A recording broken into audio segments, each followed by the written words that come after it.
Nessa aula nós vamos falar sobre o Plano Real. Foi um marco econômico aí para o Brasil. Vou falar um pouco antes e depois nessa trajetória aí para entender como que o Plano Real foi bem marcante aí para a nossa economia. Bom, a inflação, nós temos aí um aumento nos preços, né, de bens e serviços e vai deteriorando o nosso poder de compra. Isso é a ideia geral aí da inflação. E nós temos os tipos de inflação. Inflação de demanda é quando nós temos muita procura, né, para uma quantidade restrita, então, questão mesmo de economia, né? Quando tem um item que tem muita procura, automaticamente o preço dele vai tender o quê? A aumentar. E, e nós temos também a inflação de custos, que é o aumento nos custos da produção em virtude do aumento de imposto, né? Ou queda na safra, aumento nos preços dos insumos. As crises do petróleo pode ser considerada aí como, né, porque crise do petróleo. Petróleo, né, movimenta aí o mundo. Então, em 1973 e em 79, nós tivemos essas duas crises aí, que foi muito violenta, e que automaticamente, né, gerou inflação tranquilamente aí. E nós temos a inflação inercial, né, que é aquela que é resultante aí de falta de confiança do mercado. Essa inflação inicial vai ser uma que eu vou abordar muito aí durante a minha apresentação. Inclusive, é muito importante para a gente poder entender a questão do plano real.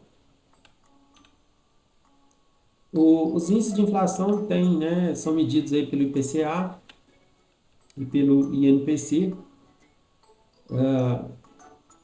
O IPCA aí, né, medido mensalmente pelo IBGE. Então, são os indicadores aí da inflação. Isso aqui é só né, uma noção aí. Bom, antes do plano real, eu vou voltar um pouquinho aqui lá no golpe lá de 64. É, nós tínhamos aí o João Goulart, com uma forte pressão por uma forte oposição por partidos aí da UDN e PSD. Por que eu estou comentando aqui? Porque ele tinha a ideia do plano trienal, que era um plano também que dentro desse plano trienal era para poder já evitar ou controlar a questão da inflação. Porque eu quero mostrar que desde muito tempo o Brasil já vinha sofrendo com o processo de inflação. Então, no decorrer dessa apresentação, vocês vão ver que vários governos tentaram reduzir a inflação, e só que diagnosticando a inflação de maneira incorreta. Então, né, foi frustrante aí vários trabalhos aí de economista para poder estar resolvendo o problema de inflação.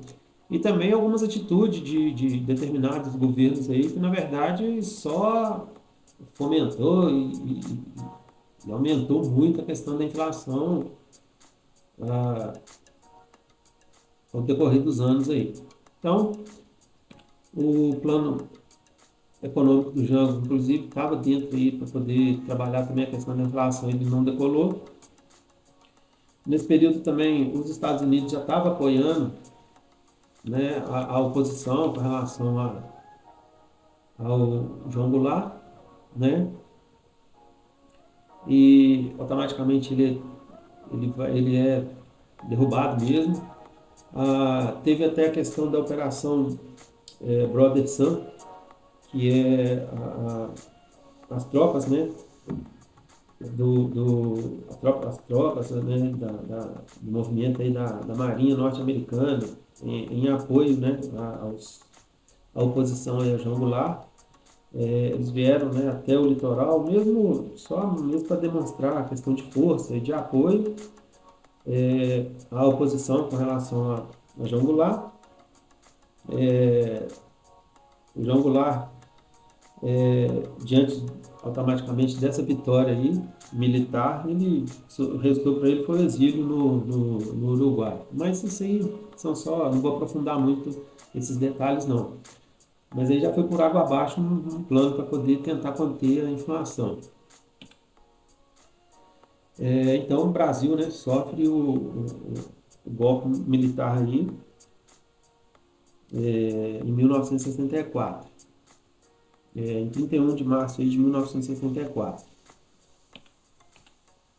Bom, então entramos aí no período de ditadura militar, um período sombrio, né? Mas vamos lá. Castelo Branco, no seu governo, né? Ele criou a tal do Programa de Ação Econômica do governo, e que dentro desse programa dele, né, que era buscando a expansão econômica, ele tinha dentro o combate à inflação, além de outros, né, desenvolvimento econômico, corrigir déficit no balanço de pagamentos, enfim, renegociação de dívida, mas estava lá o combate à inflação, né, já estava aqui o combate à inflação. Você vê que esse problema de inflação já vem de longas datas. Costa e Silva, aí vem o ato 5, né, habeas corpus suspenso, poder para caçar, então esse período negro aí da nossa história. E Delfim Neto, com uma ideia de que primeiro precisa fazer o bolo crescer para depois dividi-lo. Na verdade, a ideia dele é o que propagou ainda mais a inflação lá na década de 80. Porque os Estados Unidos, né, ele bancou esse processo aí de ditadura militar. Então, o Brasil recebeu muito dinheiro estrangeiro e nós tivemos o que chama de milagre brasileiro, né, porque teve essa injeção de dinheiro estrangeiro aí. Só que o nosso milagre é totalmente entre aspas mesmo, porque foi às custas de dinheiro que não era nosso. E automaticamente aí mostrou altas taxas de crescimento do PIB, mas com dinheiro que não era nosso. Só que lá na frente, né, o gráfico aqui já mostra muito bem. Nós tivemos esse período aqui de milagre brasileiro. E olha aqui na década de... Quando começa aqui em 80, olha aqui. Como que começou o decréscimo aí do nosso PIB aí. E já no governo Médici, né, que foi de 69 a 74, com esse dinheiro estrangeiro, né, com esse financiamento aí veio a construção da usina de Itaipu, a ponte Rio-Niterói.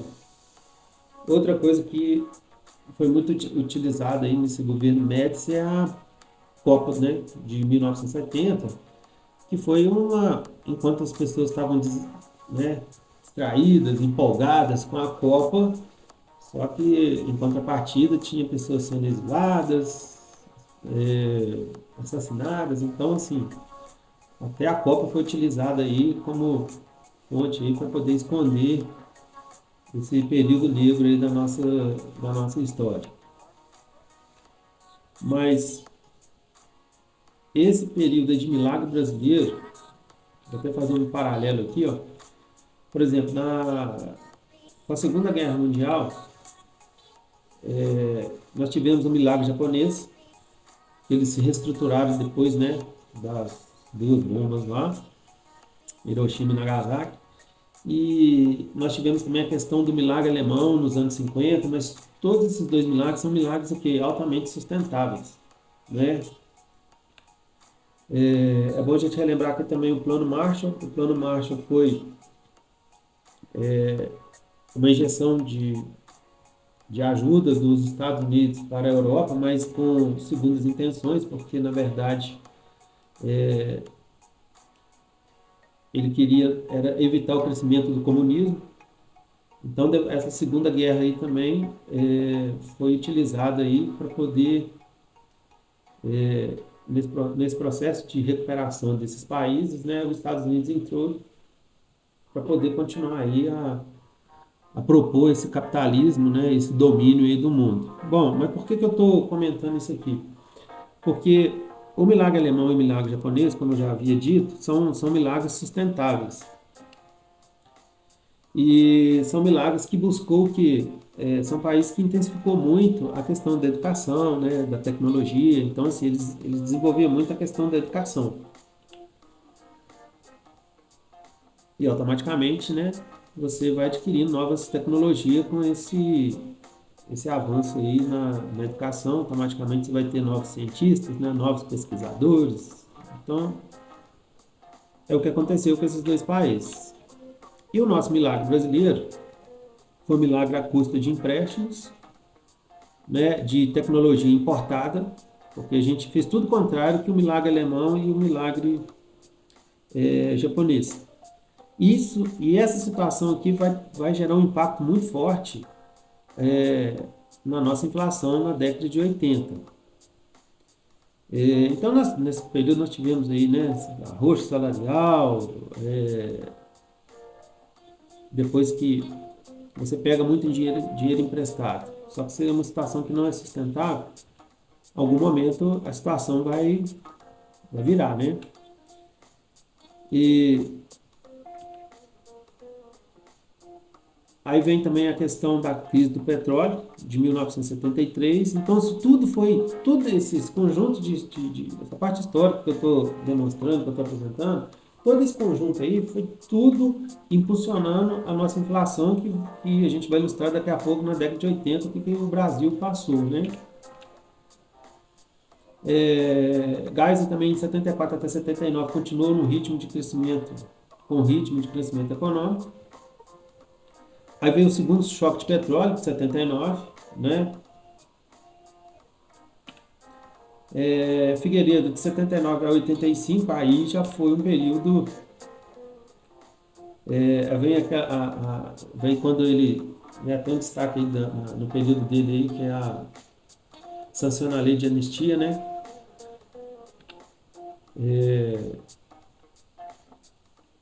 Mas no período dele,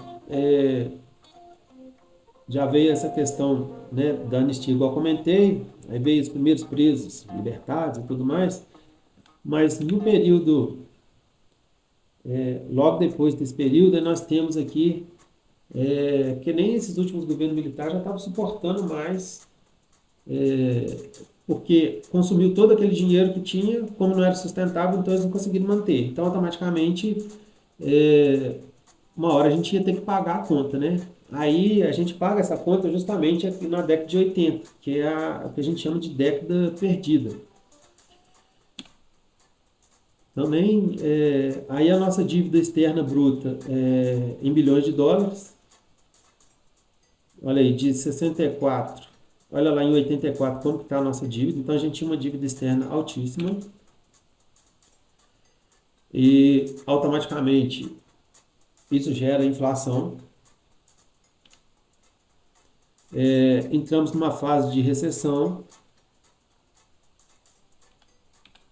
É um país altamente endividado. Aí vem as forças, né, diretas já para poder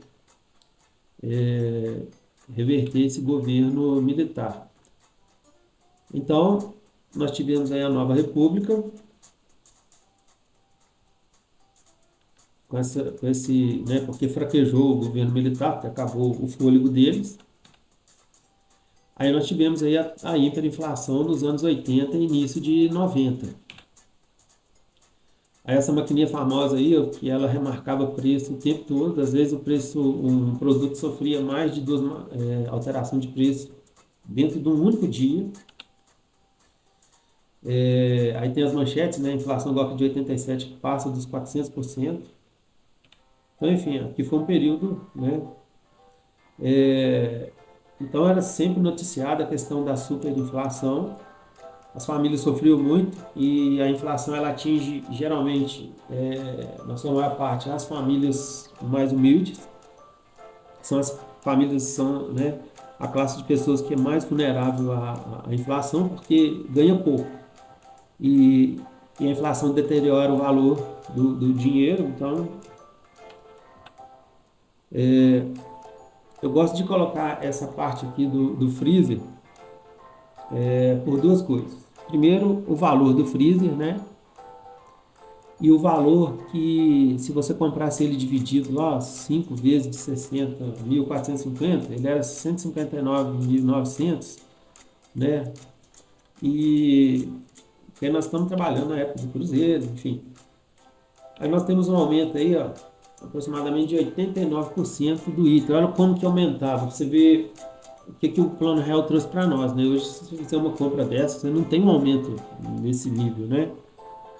E, e por que que eu uso geralmente assim esse freezer para duas coisas? Uma para mostrar o preço absurdo que era por causa da inflação e outro detalhe, o freezer foi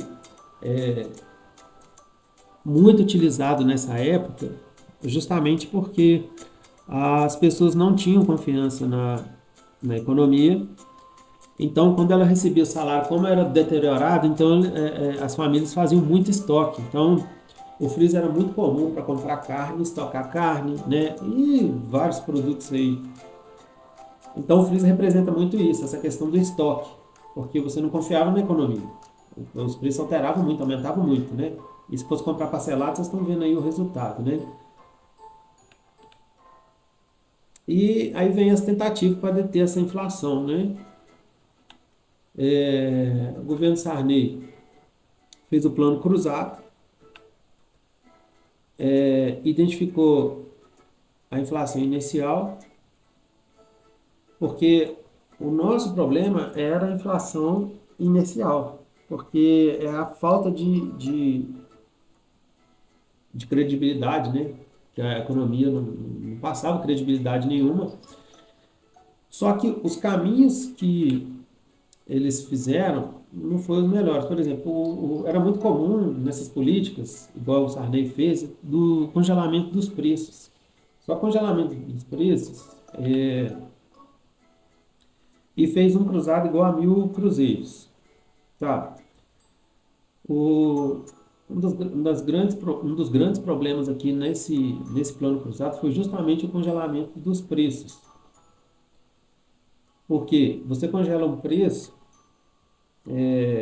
aí congelava de um setor, de outros não, e tinha alguns momentos que ele tinha que liberar esse aumento dos preços, aí as pessoas também aumentavam absurdamente, então assim, não funcionou. Aí veio o gatilho salarial, que era tipo para poder recompor isso aí, que era um reajuste automático do salário todas as vezes que a inflação atingisse 20%. Então assim, foi criando mecanismos, né, para poder amenizar essa situação da inflação, mas era uma situação assim muito, muito difícil.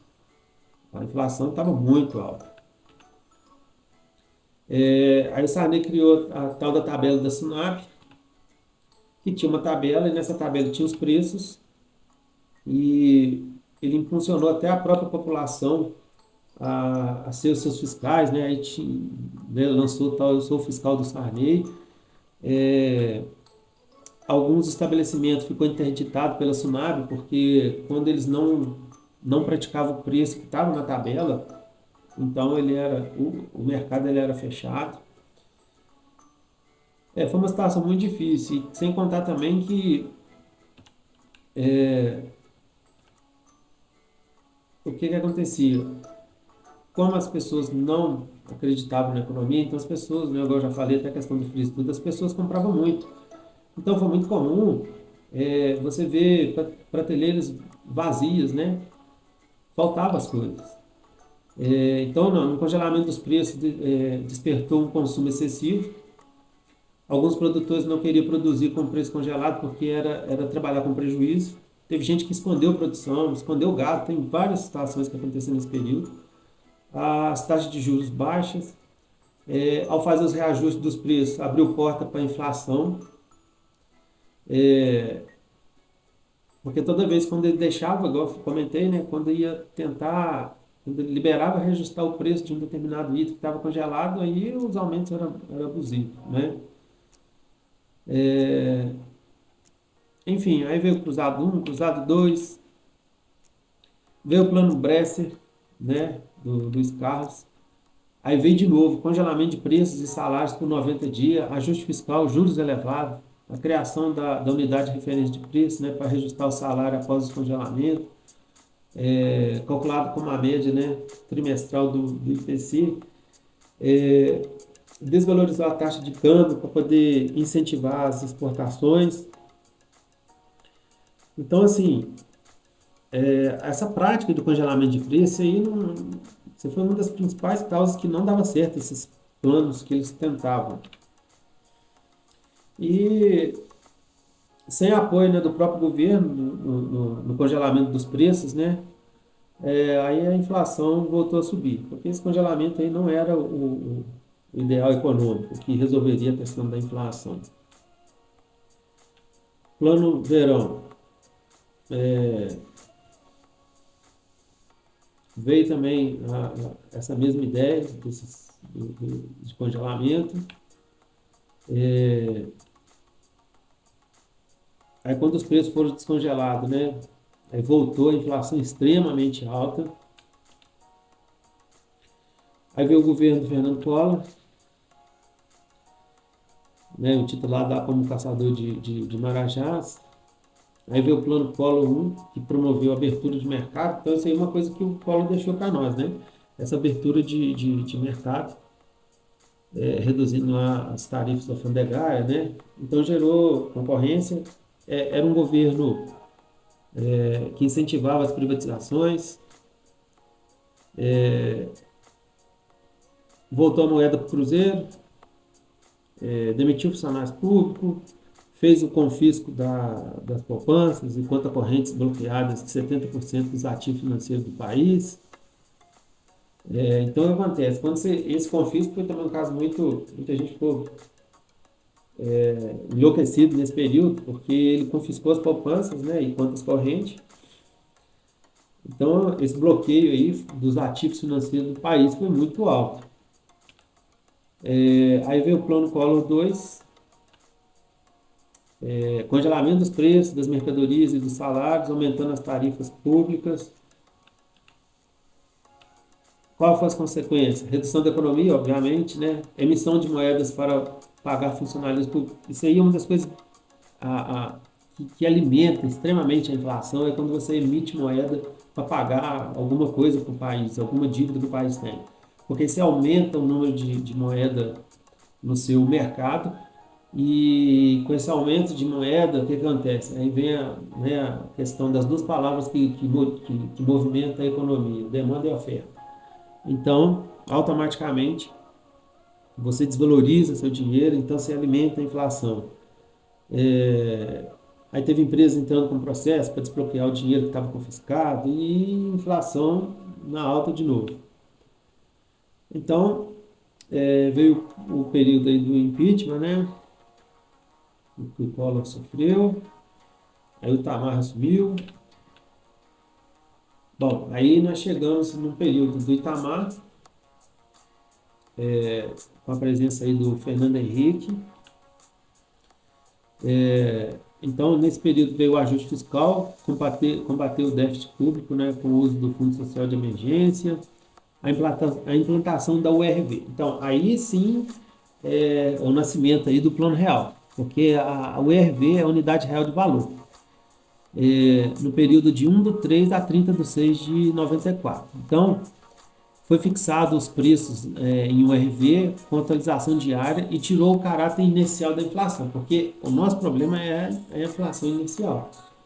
E a URV ela passou a valer 2.750 cruzeiros.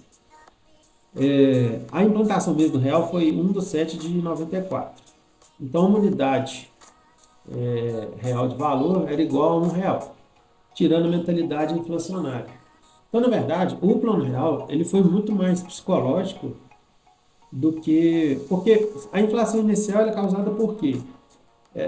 Qual que é a causa, né, da inflação inicial? Melhor dizendo, a inflação inicial é causada quando você não acredita no seu governo, na sua estrutura política, econômica.